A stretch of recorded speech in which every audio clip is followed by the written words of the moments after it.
Les amis de YouTube là, faut aller sur YouTube là. Vous allez là-bas, vous donnez l'amour, vous regardez les vidéos, faites les dons. Comme ça, Afro va faire les Genkinama comme Son Goku. L'amour c'est important, hein. À bientôt.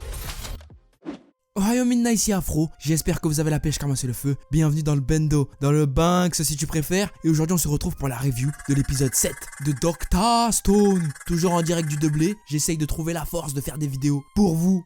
Ah je vous aime, hein. Vous m'avez envoyé tellement de force que je suis obligé de me trouver là. En plus je dors pas bien, il y a des moustiques, j'ai le seum de ouf, tu sais même pas. Et les moustiques ici c'est pas des moustiques normaux, c'est des moustiques qui font la taille à Kaido frère. Ils peuvent tuer ici, hein, bêtement, hein. Faut pas, le moustique qui vient il te fume. Enfin bref, si on est là aujourd'hui c'est pour parler de l'épisode 7 de Dr Stone. Épisode génial comme d'habitude. Souviens-toi de comment ça s'est fini la semaine dernière. Sur l'ending. Et Senku qui a utilisé la poussée d'Archimède pour soulever le gros tronc d'arbre là. C'était beau, j'ai eu des frissons. Je t'avoue, j'ai jamais eu autant de frissons pour un truc de science. Ah, je te dis qu'à l'école, mon gars, il y avait pas de frissons. Hein. On esquivait le prof. On voulait pas trop travailler. Ah oui, on était des cancrelins. Hein. Des mots dans le carnet. Faut pas faire ça. Hein. Je sais qu'il y a beaucoup de jeunes qui me suivent. Faut pas faire ça. C'est pas bien. Travaillez bien, rendez vos parents fiers. Comme ça, vous aurez des cadeaux. Donc oui, Senku a finalement sauvé la blondasse, la belle Kohaku. Kohaku, ça fait un peu Kwaku, hein. Nyamana Ngwaku Dengwaku, on dirait du Lingala. De toute façon, le japonais, on dirait du Lingala en vrai. Je te jure que c'est parce que je ne peux pas faire de montage. Si je pouvais, je t'aurais mis la vidéo d'un asiatique qui parle couramment Lingala. C'est un truc de fou. Enfin bref, celle-ci dit qu'elle est tombée amoureuse de lui. En même temps, je la comprends gros. Tu vois un mec tout queuse comme ça, il arrive, il fait des trucs chelous, il coupe du bois, il crée une machine. Jusqu'à un moment, il a créé une voiture, gros. Wesh, le mec, on est retourné limite à la préhistoire et il te crée une voiture, des haltères, il joue avec la poussée d'Archimède. Bref, tu m'étonnes qu'elle le kiffe pas. C'était pas possible autrement. Il fallait qu'elle le kiffe, gros. Ah ouais, je préfère te le dire clairement les choses telles qu'elles sont. Et en vrai, tu sais quoi? C'est beau. C'est beau. Parce que ça prouve encore une fois que t'es pas obligé d'être le plus beau de la terre pour plaire à quelqu'un. Tu te souviens sur Instagram à un moment, je vous avais dit que vous pouviez me parler de vos histoires de cœur. D'ailleurs, vous pouvez toujours, hein. Envoyez-moi des messages. J'essaierai de répondre au maximum de personnes, même si c'est compliqué en étant au bled. Et certains d'entre vous voulaient la solution ultime pour draguer quelqu'un. La vérité, c'est que la solution ultime, c'est juste d'être soi-même. Si ta personnalité match, n'aie crainte.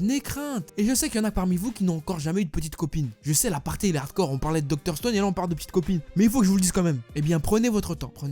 Pourquoi forcément suivre la tendance? Pourquoi parce que ton pote il a une meuf, toi aussi tu dois absolument avoir une meuf? C'est quoi, avoir une meuf c'est un concours? Ça va te rendre intelligent? Pas forcément. Plus beau? Pas forcément. Alors prends ton temps. Apprends à découvrir cette personne. S'il y a quelqu'un qui te plaît. Parce que ça se trouve, elle te plaît juste de visage, mais dans sa tête, elle est dégueulasse. Si vous avez pas les mêmes délires, si vous avez pas un minimum d'attache, ça marchera jamais. Mais jamais. Donc pourquoi tu vas forcer, pourquoi tu vas prendre ton temps à essayer de draguer alors que tu sais même pas si ça va marcher ou pas? Tranquille, avance à ton rythme. Et une fois que c'est fait, que t'es sûr de toi, que t'es sûr que c'est elle qu'il te faut, fonce. Enfin bref, on est sur un cas d'école pour en revenir à Dr Stone. Pourquoi? Parce que depuis le début que Senku s'est réveillé, il y avait déjà des gens qui étaient présents. Il y avait déjà des gens qui faisaient leur vie. Et je te rappelle quand même que Senku il a construit une voiture avec des bouts de bois. Je te jure, je suis ouf. J'en peux plus. Ce mec il me bute. Enfin bref, du coup ils ne partent pas de zéro. Souviens-toi, Senku devait aller chercher, réunir même des gens capables de l'aider dans sa quête pour pouvoir vaincre Tsukasa. Et quelle aubaine, il tombe sur un petit village de 40 personnes qui vivent là depuis certes très longtemps et qui sont en totale autarcie. Personne ne rentre et personne ne sort sauf si il y a un truc à faire. Sinon, vous restez tous au village. Ça cache quelque chose. Ouais, ça cache un petit truc. Normalement, l'être humain a parfois des envies nomades, donc il a envie de bouger. Comment ça se fait qu'ils leur ont dit à tous ses habitants, les chefs du village, restez là, ne faites rentrer personne et ne partez pas? Ça veut dire forcément qu'il y a d'autres gens, d'autres civilisations. Souviens-toi qu'il y avait deux autres feux. Oui, il y en avait d'autres. Qui était-ce? Jusqu'à aujourd'hui, on ne sait pas. En tout cas, une chose est sûre, c'est la chance qui a permis à Senku et Kohaku de se rencontrer. Et grâce à cette rencontre, Senku a pu rencontrer son second, Chrome. Chrome est comme qui dirait l'alter ego de Senku dans cette nouvelle génération. Ce dernier est passionné par la science, dont il n'a même pas conscience que c'est une science, pour lui c'est de la magie, et il s'amuse à épater à la galerie en mélangeant différents composants chimiques. Et c'est ça que j'aime bien avec ces putains d'animés, ces putains de mangas, c'est qu'ils te rendent un concept absolument chiant, enfin pas chiant, intéressant, mais ils te le rendent ludique, passionnant. Tu comprends pourquoi les chercheurs font ce qu'ils font. C'est pas forcément pour le salaire à la fin du mois, enfin si, tout le monde le fait un peu pour le salaire à la fin du mois, mais c'est surtout pour cette envie de découverte, cette envie de s'affranchir des lois de la nature, cette envie de créer, cette envie de changer le monde. Tout ça, c'est ce qu'ils ont en eux. Bah oui, parce que dans le fond, il n'y a pas plus libre qu'un scientifique en vrai. Il est là pour démonter toutes les lois qui nous régissent. Il trouve des remèdes à ce qui peut nous tuer et ils œuvrent sans cesse pour améliorer notre confort. Mais pour ça, parfois, ils doivent passer outre l'éthique. Tu vois, moi personnellement, je suis contre le clonage. Parce qu'on n'est pas dans Pokémon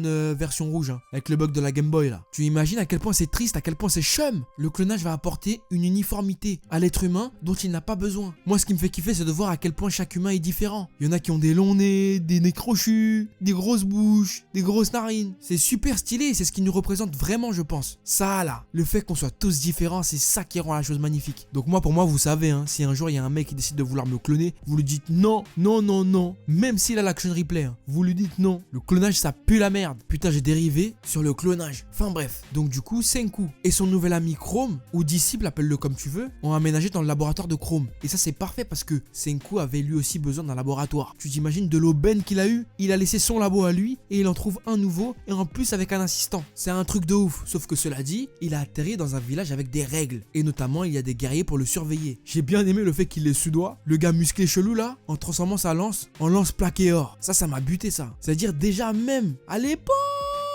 ils aimaient déjà le bling bling. Bon, même si dans Dr Stone, en vrai, on n'est pas à l'époque, on est dans le futur. Putain, c'est paradoxal. Tout est paradoxal dans cet animé, c'est un truc de fou. Enfin bref, malgré le fait que ce village soit indépendant, beau et surtout se porte très bien, il y a un problème. La sœur de Kohaku, elle est très malade, si bien qu'elle va bientôt y rester. Ça fait flipper absolument tout le monde, car elle a une place très importante dans le village. Et Chrome semble même être amoureux d'elle. C'est pour te dire. Senku est donc dans une situation d'intrus. Il faut qu'il fasse ses preuves afin de gagner la confiance des villageois et pouvoir ainsi intégrer le village. Sauf que qu'est-ce qu'il décide? Afin de gagner celle-ci, c'est de créer un antibiotique. Alors je t'explique, le mec il a créé une cabane, il avait rien. Il a fait du feu, il avait rien. Il a créé une voiture, il avait rien. Et là il décide de créer un antibiotique. Mais comment il va faire ça? Non mais dis-moi comment il va faire ça? Arrête.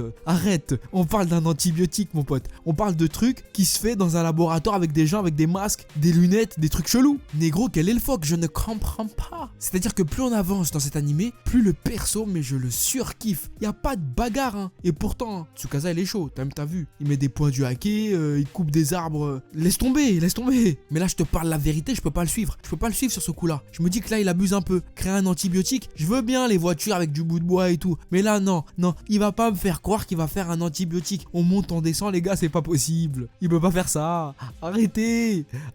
Donc tu vois là c'est ça, c'est un truc où je trouve que les mangas ils vont trop loin. Là ça va trop loin. Arrête d'abuser. Ok d'accord, t'as emmagasiné tout, mais alors toute l'encyclopédie du monde. Mais c'est pas possible. Tu n'as pas le matos adapté. Arrête tes conneries. C'est comme si moi aujourd'hui je décide d'aller sur la lune. J'ai pas de fusée. Tu sais, il y a pas si longtemps que ça, j'avais vu un reportage sur mes frères congolais. Mes frères congolais c'est des ouf. Je te jure c'est des ouf. Ils ont créé une fusée pour envoyer un rat dans l'espace. Avec quoi? Avec des boîtes de conserve. C'est des tarés. Senku il est congolais, en fait c'est un congolais. Voilà, je sais. Et il fait pas genre hein. Moi aussi je suis congolais, y'a quoi? Qui va dire à OB? On est des fous nous. On est des fous. Faut dire la vérité. On va pas se mentir. Là je trouve sérieusement que le manga il va un petit peu trop loin. Mais bon, bien évidemment je suis au courant. Je sais qu'il va le faire. Le truc c'est que moi j'ai envie de voir comment il va le faire. Comment, dans quelles conditions, avec quoi, avec ce sera quoi le matos, comment il va créer le matos. Tu vois, c'est ça qui m'intéresse dans Dr Stone. C'est pas non pas les enjeux, mais c'est comment il le fait. Et en plus, je trouve à mon humble avis que Dr Stone a le meilleur ending de la saison. Ouais, j'aime trop cet ending. C'est d'ailleurs pour ça que j'ai fait un truc avec ma petite soeur dessus. Mais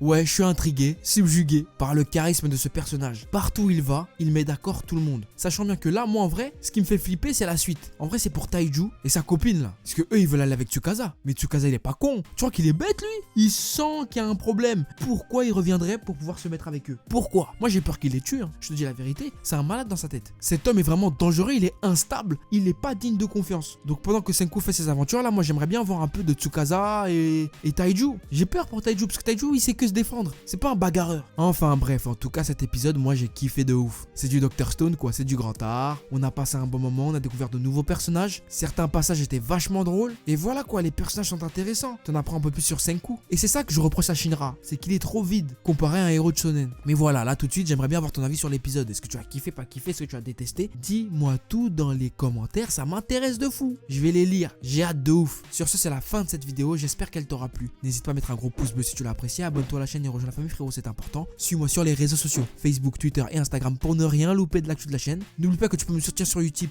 en faisant un don ou en regardant des pubs et ça c'est très important. Et quant à moi je te dis à très vite sur cette chaîne pour de nouveaux contenus. Sayonara frérot.